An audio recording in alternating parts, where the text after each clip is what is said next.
কেমন করে ঘুমাও তুমি কইরে ফজর কাজা?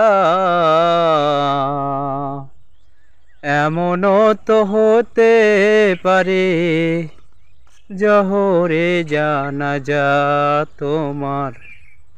এমনও তো হতে পারে জোহরে জানাজা।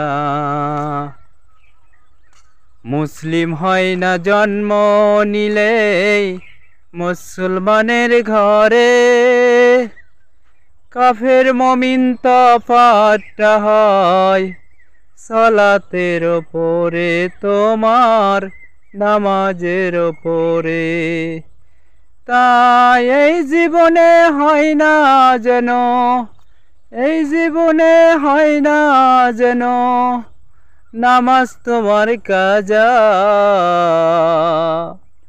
এমনও তো হইতে পারে জোহরে জানাজা তোমার। এমনও তো হতে পারে জোহরে জানাজা।